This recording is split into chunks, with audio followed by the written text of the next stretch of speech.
할렐루야. 어지간히 수양을 사한 사람들, 또 많은 사람들에게 존귀함을 받는 사람도 사실 자기 스스로를 통제하는 감정을 조절한다는 것은 결코 쉽지 않습니다. 사람이 자기 자신의 감정을 조절할 줄 안다. 그건 대단한 정말 인격적 훈련과 자기 훈련이 될 때만 가능합니다. 가끔 TV 토론회에도 나왔던 분들도 전 국민이 시청하고 있는 줄도 모르고 막 화나니까 할 말, 안 할 말 가려서 해야 될 말 막 하는 경우들을 보면서 웃을 때가 있어요. 예전에 보니까 외국에서 그 TV 토론하다가 화나니까 일어나가지고 두들겨 패버렸어요. 그래가지고 토론하는 사람이 양쪽 뜯어 말기다가 그냥 TV가 퍽 꺼져버리는 그런 것도 보았어요. 전 국민이 보고 있으면 좀 이성적으로 냉철하고 그렇게 해야 되는데 이 감정 조절이 쉽지 않기 때문에 그렇거든요. 특히 우리 민족은 이 감정 조절이 잘 안 되는 민족이에요. 국회에서도 보니까 좀 안 맞으니까 체류탄도 터뜨리고 온갖 것 몸싸움하고, 이게 감정 조절, 인격 훈련이 안 되었기 때문에 나오는 일들이거든요.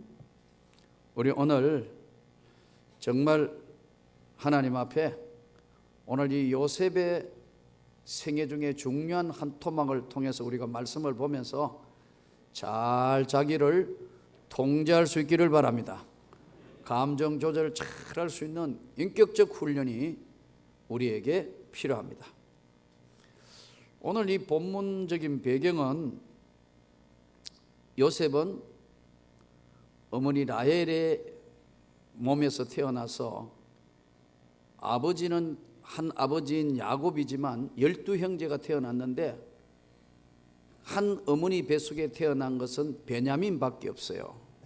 그런데 둘이가 이제 베냐민이 제일 막내이기 때문에 둘이가 이렇게 같이 오손도손 아주 정있게 살았는데 요셉이 이제 노예로 끌려가게 되고 아버지 입장인 야곱에서 볼 때는 아들이 죽었다 그렇게 이야기하고 했는데, 이제 이 가나안 땅에 흉년이 들고 전 세계가 흉년이 드니까 곡식이 있는 데는, 경제 문제를 해결할 수 있는 데는 유일하게 애굽밖에 없다 이거예요.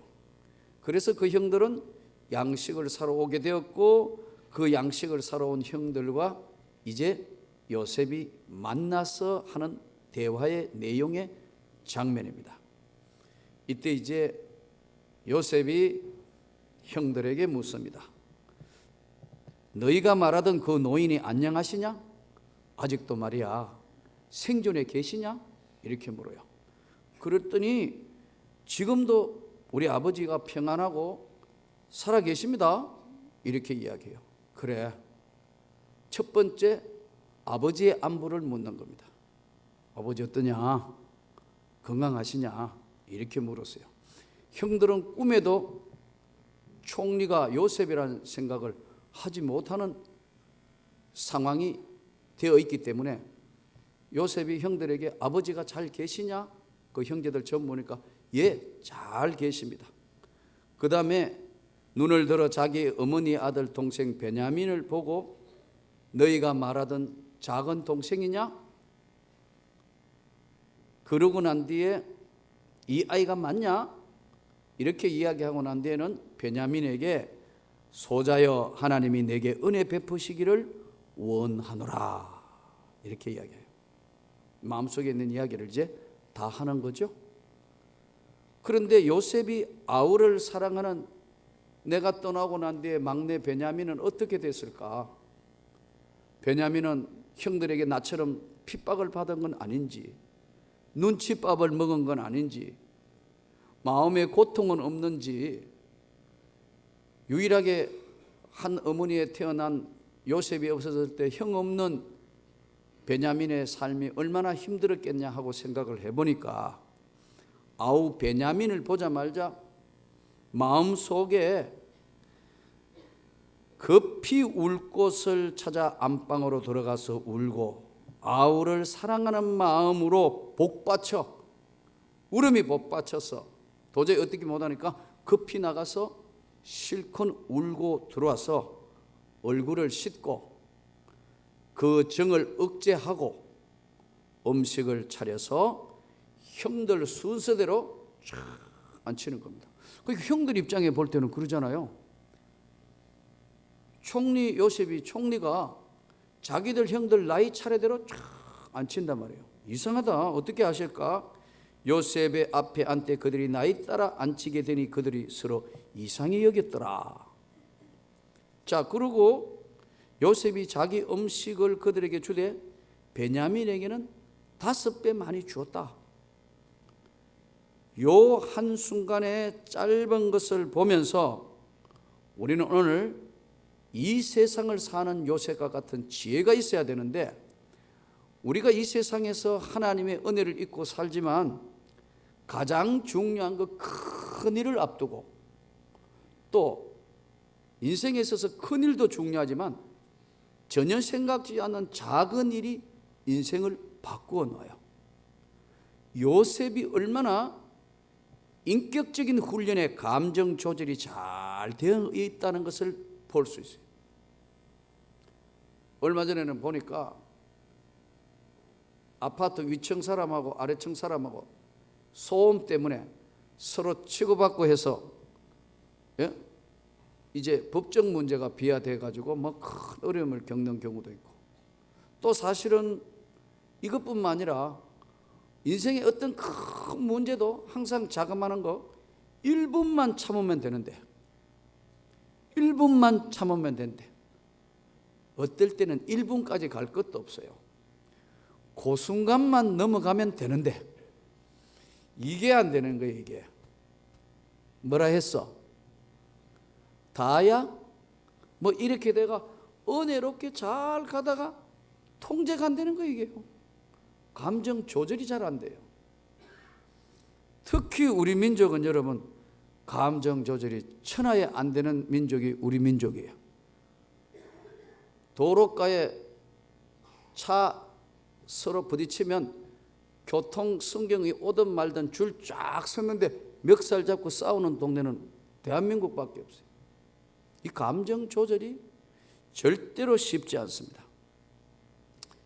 이 감정이라는 것이 우리 마음속의 자소에서 나오기 때문에 감정은 인격이라는 것으로 통제가 됩니다. 인격이라는 거로. 그러니까 이게 훈련이요. 오늘 우리 장로님 기도하신 대로 이 훈련, 영적이고 정신적인 훈련이 안 되면 자기도 모르게 이 감정 조절이 안 돼서 자주 폭발을 해요. 그래서 저는 여러분, 우리가 하나님 앞에 오늘 요셉이 보십시오. 그 형들하고 긴 세월 동안 한 번도 잊을 수 없는 고향집, 그 형들, 그 상황, 팔려올 때의 그 눈물, 아픔, 고통, 그거 다 가슴 속으로 사기면서 형들에게 얼굴 씻고 다 하고 다 준비해가 음식까지 다 차려놓고 베풀 수 있는 아량, 이것이 여러분 인격이고 은혜고 새로운 삶의 축복입니다. 그래서 우리는 흔히 이야기하기를 축복을 받으려면 그릇이 돼야 된다는 거예요. 그릇이, 그걸 수용할 수 있는 그릇이 될 때 하나님이 축복해 주시는 겁니다. 잘못하면 우리가 영적으로도 여러분 참 훈련이 필요한 이유가 세상적으로도 여러 가지 여러분 뭐 경제 훈련, 무엇을 하든지 입든지 먹든지 마시든지 하나님의 영광을 위하여 하라 그래요. 근데 이 감정 조절은 언제나 정신적이고 영적 훈련의 최고에서 나오는 자기 통제 능력입니다. 그래서 혈기가 많으면 하나님의 은혜를 거르칠 수 있습니다. 마음이 정말 가난한 마음이 되어서 성경 말씀대로 긍휼히 여기는 자는 긍휼히 여김을 받을 것이요. 긍휼히 여기는 자는 내 마음도 어떡하나, 정말 내가 기도해야 되겠구나. 긍휼히 여기는 자는 긍휼히 여김을 받는다니까요.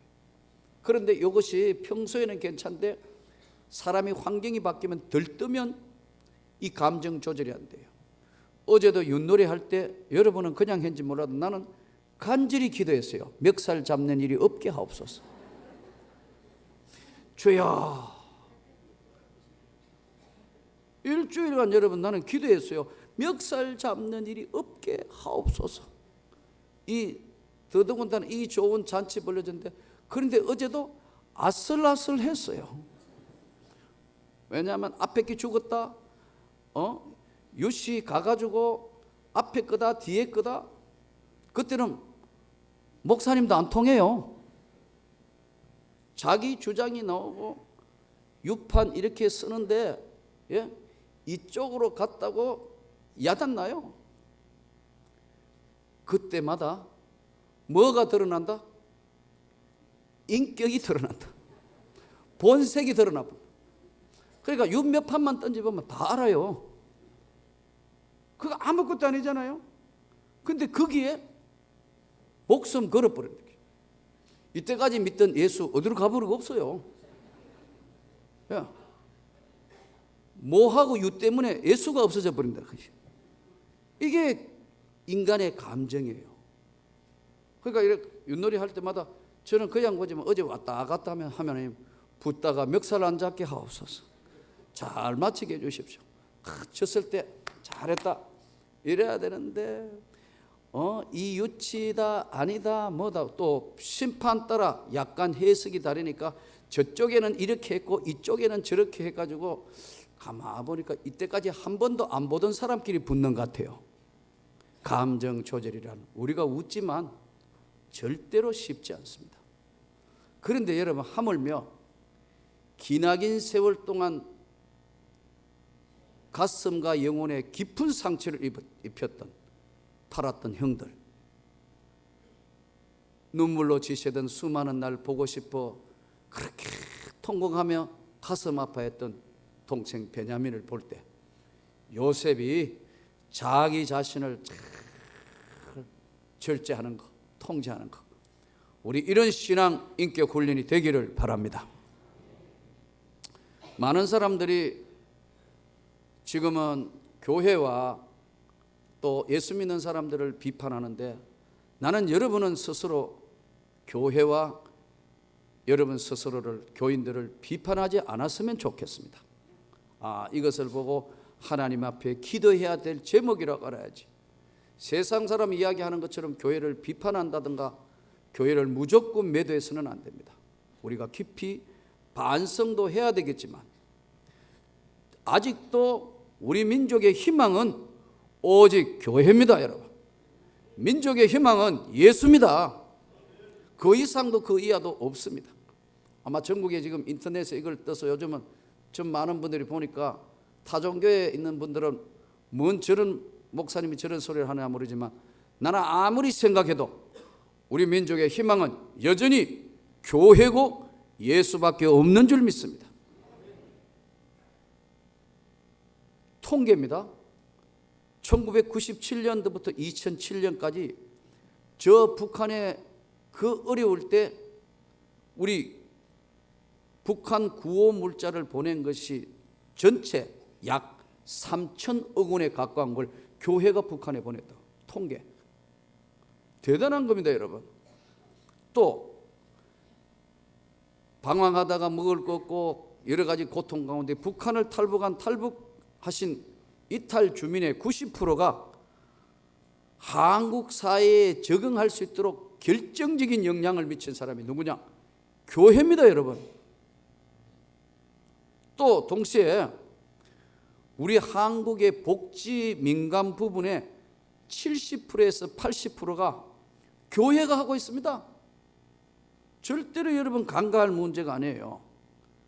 2007년도까지 통계니까 한국 장애인 시설 231곳 가운데 161곳이 교회가 운영하는 곳입니다. 그렇기 때문에 앞으로도 지금까지도 우리 민족의 희망은 교회입니다, 여러분. 우리 민족의 희망은 예수 그리스도입니다, 여러분. 다른 이로는 천하의 구원을 받을 수가 없습니다. 요즘 이단들이나 잘못된 사람들이 두 가지로 비판을 합니다. 하나는 예수만이 구원을 받는다는 걸 동의하지 않습니다. 종교다원주의자들이 무엇을 믿어도 좋다고 그렇게 주장합니다. 그리고 새로운 영적 운동이라 해서 이상한 뉴 에이지 운동을 합니다. 이것은 비슷한 것 같지만 절대 같은 게 아닙니다.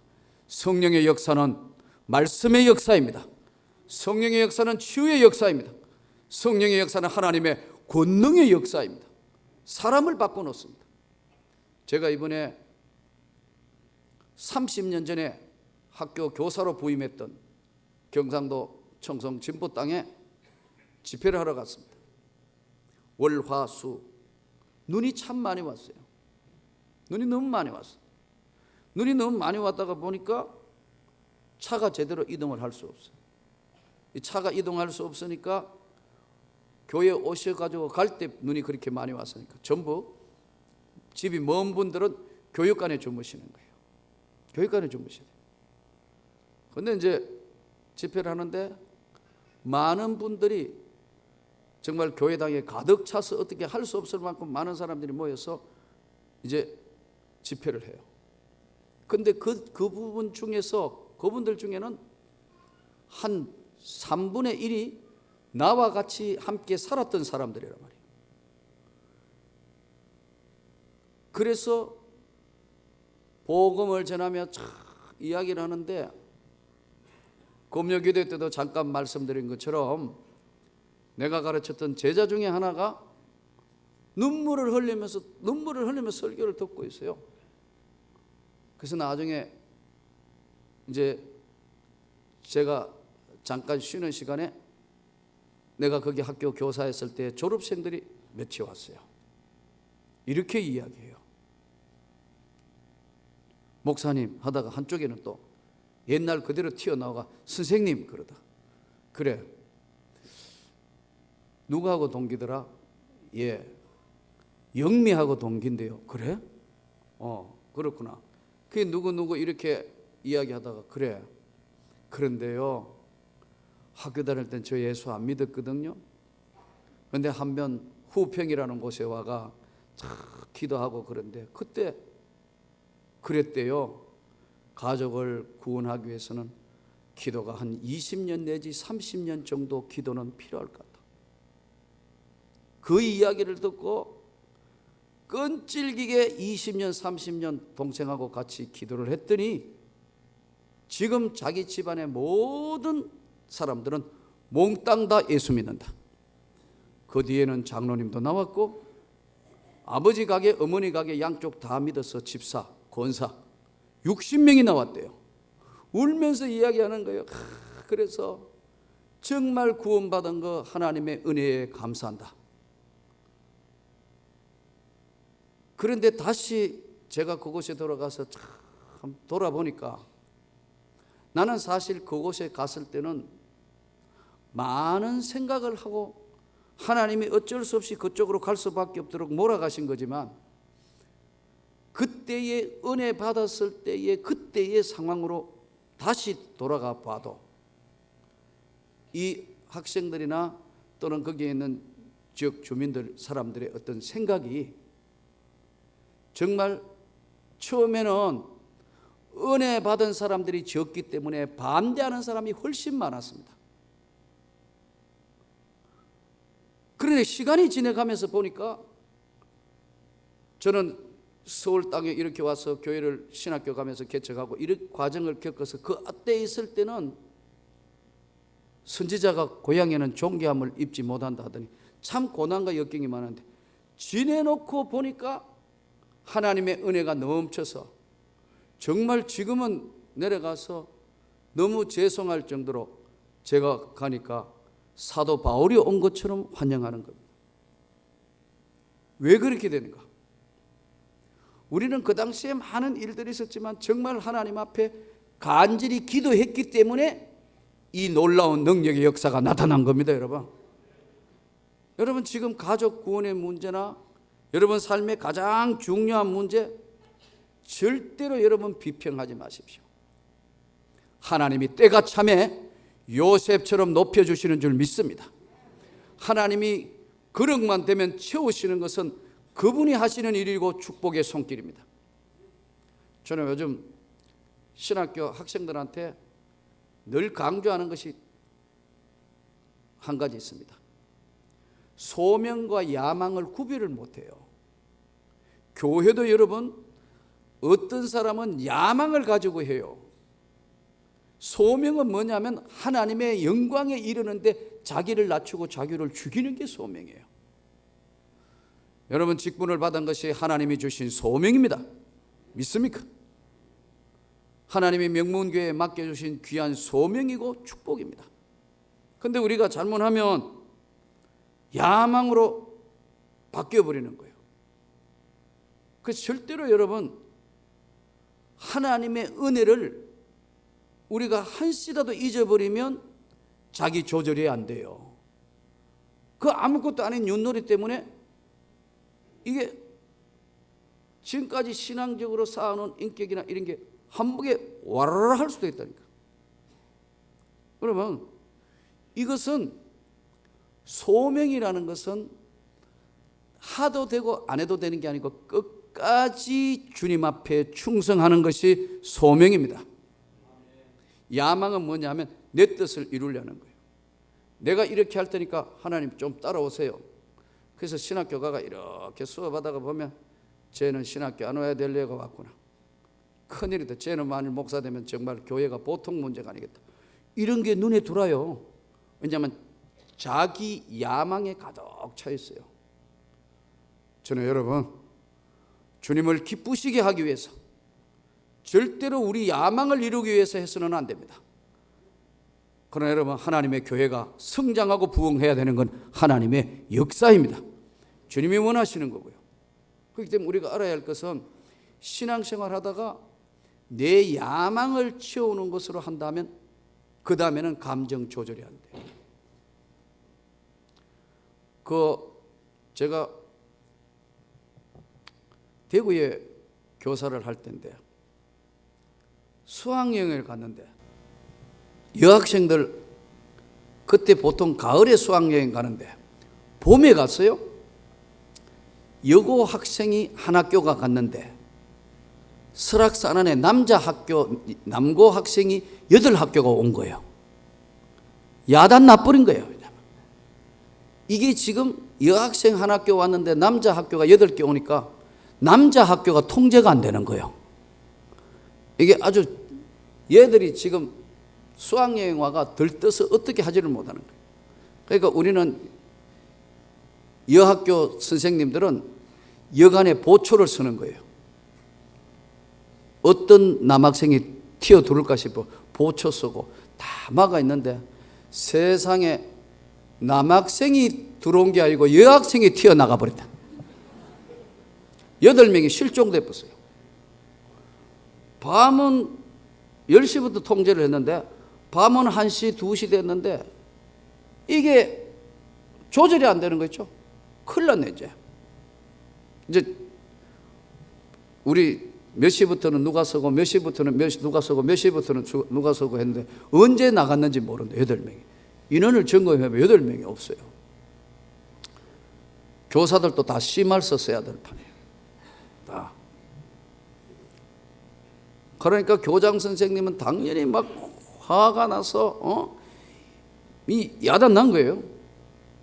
그런데 그 방에 있는 큰 방인데 방에 있는 학생들 보고 다 이야기해도 알아도 아무 말도 안 하는 거예요. 애들이 몇 시에 언제 나갔다 다 모른대요.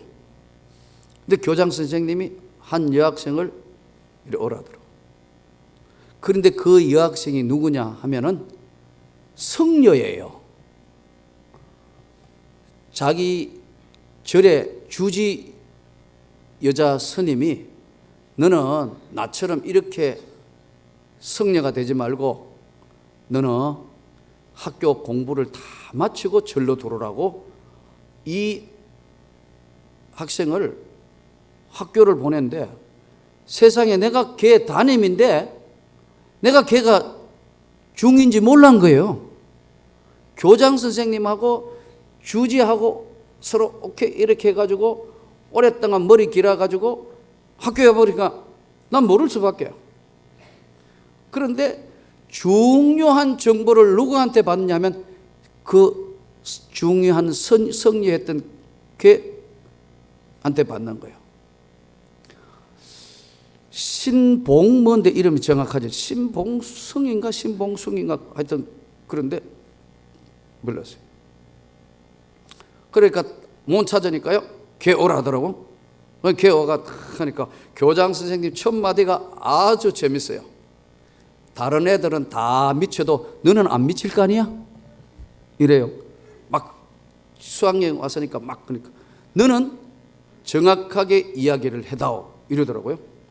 그러니까 얘가 내가 바로 옆에 있었으니까 이러보더니 예, 그러면서 몇 시에 둘이가 창문 열고 탈출했고 몇 시에 몇 명이 나갔고 그 다음에 애가 창문 열고 오라 해가지고 뒷문 열고 나갔고 이래가지고 8명이 나갔습니다.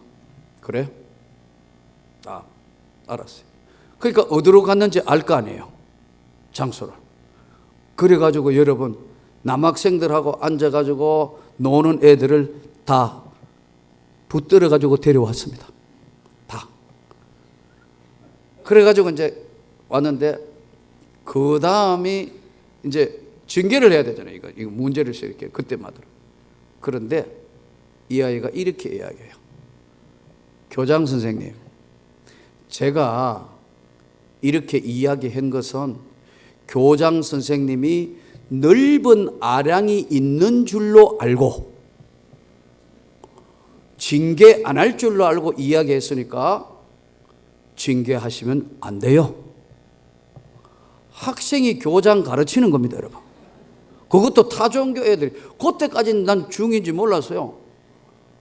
그런데 이제 봄이 지나고 좀 지나고 난데 그 다음에 가정방문을 갔는데 자꾸 가정방문 오는 걸 걔는 좀 꺼려해요.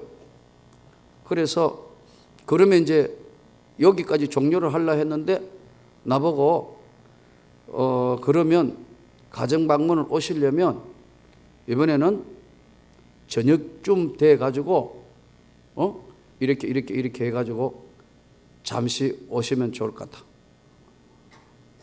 그러면서 놀라지 않으셔야 됩니다 하더라고. 난 무슨 말인지 몰랐는데 방을 열고 턱 들어가 보니까 성녀복에다가 머리 깎고 탁 염주했던 그 모습이 그대로 거기 있어요. 언니야? 많이 닮았네? 이랬다고. 여러분 여자들 이뻐도요 머리 깎고 면 여러분 얼굴 똑같아요. 아주 미인도요, 이 얼굴의 미는 첫 번째가 머리거든요. 이거 박박 밀면요 다 어디서 많이 본 거 안면 많은 같은 사람 같아요. 예, 이 머리 이거 성인데 그래서 언니인 줄 알았어. 근데 나중에 물어보니까 언니가 아니고 본일이래요. 아하. 그래서 이제 앉아가 이야기가 됐어요. 언제부터 그렇게 절에 가겠냐. 아주 어려서 절에서 컸대요. 그래서 이렇게 해가지고 이제 가서 이렇게 하면 되겠다. 그 다음에는 할 말이 없더라고. 이제 이거 그런데 앉아가 기도하며 생각하니까 이 아이 영혼을 구원하기는 해야 되겠는데 함부로 나설 수도 없고 그래서 나는 제의를 했어요. 너 일반 학생들보다 그러니까 나이가 몇 살이 더 많냐면 4살이 더 많아요. 근데 교장 선생님이 이렇게 해서 학교를 했어요. 그래서 제가 그랬어요. 성경을 한번 읽고 나하고 한번 대화를 안 해보겠냐. 그랬더니 좋대요. 그래서 성경을 주면서 여러분 생전 예수 안 믿는 사람들한테 성경 어떤 걸 줘야 가장 잘 들을까요? 예? 근데 지금 생각하니까 성경을 가장 쉽게 예수를 전혀 안 믿는 사람에게 성경을 접근하는 방법이 두 가지인데, 첫 번째는 잠언입니다.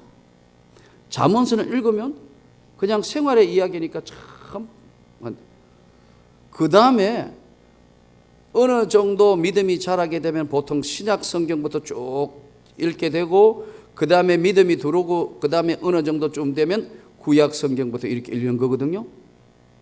그런데 그때만 해도 내 믿음이 신통찮은 게라. 뭐부터 읽어보라 했나 하니까 전도서부터 읽어보라 한 거예요. 그런데 얘는 선생님이 이야기하니까 성녀지만 전도서 1장에 뭐 나오죠? 헛되고 헛되니 그 모든 것이 헛되도다. 해 아래 수고하는 수가 무엇이 유익한고, 한 세대는 가고 또 한 세대는 오되 땀은 영원히 있도다. 전도서 읽어가 하는 얘기가요, 금강경하고 비슷하대요. 색적 시공이 공적 시색이라. 눈에 보이는 게 안 보이는 게, 안 보이는 게 보이는 거다. 뭐 헷갈리는 이야기. 그런데 그 끝에 뭐냐면은 이전 세대도 기억함이 없으리니 장래 세대도 기억함이 없으리로다. 하나님 없는 인생은 아무것도 아니다는 이야기 내용이 전도서 1장의 제일 핵심인데, 겹만 읽으면 똑같거든요. 거기서 읽고 온 것 전도서를 가지고 토론을 시작했어요. 선생님이지만 아까 교장 선생도 감정 조절하는데, 이 아이는 감정이 조절되는 애니까 쫙 대화를 하면서 그에게 예수의 생명의 복음의 증거가 시작됐습니다. 졸업할 때쯤 돼서 반이 달라졌는데 2학년 때니까 3학년 됐을 때는 이 아이가 고민을 하는 거예요. 과연 절로 돌아갈 수 있을까? 나는 지금 나중에 졸업 후에 돌아온 이야기는 그는 성녀가 되지 않았습니다. 그 아이가 예수 믿는다는 이야기를 들었습니다. 여러분, 복음이라는 건 이런 겁니다. 우리는 아무 능력이 없는 거지만, 여러분 오늘 감정에 휩쓸리지 않고 이성적인 어느 정도 한계를 가지고 있지만 그걸 뛰어넘는 통제를 할 수 있는 것은 성령의 역사입니다. 기도의 역사입니다. 사람이 사람을 절대로 못 바꾼다니까요. 요셉 되게 하신 그분이 누구냐면 하나님의 은혜입니다, 여러분. 그렇기 때문에 오늘 이 하나님의 은혜를 오늘 또 이 예배 가운데 충만히 받아서, 주님, 나는 내가 세상에 나가서 예수 믿지만 조금만 주님이 손을 놓으면 나는 언제나 본론적으로 돌아갈 수 있습니다. 나를 주님이 붙드시옵소서. 나를 주님이 축복하시고 강하게 잡으시옵소서. 나의 삶 전체를, 인격 전체를 붙들고 하나님이 역사하셔서 하나님의 큰 능력을 나타내게 해 주옵소서. 하나님을 사랑하는 자 곧 그 뜻대로 부르심을 입은 자에게는 모든 것이 합력하여 선을 준다. 여러분 좌절하지 마십시오. 지금 어렵다고 절대로 포기하면 안 돼요. 요셉같이 노예로 있던 그를 하나님이 총리 세우기까지는 그분의 역사입니다. 그래서 역사는 히스토리, 그분은 그 이야기, 역사는 그분의 이야기입니다. 그러니까 오늘 우리가 어렵다고 대부분 보면 자신들을 낮추고, 난 배운 거 없고 가진 거 없고 뭐 지금 이거 없어서 아무것도 못한다. 아닙니다. 여러분에게 예수가 있습니다. 여러분과 저에게는 예수가 있기 때문에 세상 어떤 것이든지 바꿀 수 있고 변화시킬 수 있습니다. 우리 민족을 바꿀 수 있는 것은 교회고 예수입니다. 요셉 때문에 애국과 온 주변 땅이 흉년에서 풍년으로 해결받았습니다. 죄지었던 형들이 용서를 받았습니다. 양식 문제가 다 해결을 받았습니다. 노후에 쓰디쓴 인생을 사는 야곱에게 복량자인 효도할 길이 열려졌습니다. 하나님의 뜻을 이루게 되고 400년 애굽에 있다가 출애굽할 수 있는 하나님의 뜻을 이루었습니다. 여러분 오늘 그 하나님의 능력을 받읍시다. 그 하나님의 은혜를 위로부터 받아서 내가 조금간 어떤 중요한 문제 딱 오면 준비 기도해야 합니다. 그래서 어제 윷놀이도 여러분 일주일 준비 기도했습니다. 우리 친교위원회가 많은 준비를 했지만 제발 주님 윷놀이는 기쁨으로 끝나게 해 주옵소서. 뿐만 아니라 앞으로 어떤 인생의 한 주간 안에도 여러분 순간순간 하루에도 몇 번씩 삶과 죽음이 교차되는 감정을 우리에게 줍니다. 우울증 환자 그 순간만 참으면 되는데 뛰어내리는 겁니다. 사단이가 역사해요. 또 하나님께서 오늘 우리의 생애에 주신 이 은혜를 조금만 감정 조절 못하면 한 번만에 와르르 무너지는 것. 사단의 전략입니다. 주여, 내게 성령의 능력을 주옵소서. 말씀의 능력을 주옵소서. 세상을 이길 수 있는 권능을 주옵소서. 한 주간도 세상에 나가서 믿음으로 승리하는 저와 여러분이 되기를 주의 이름으로 축원합니다.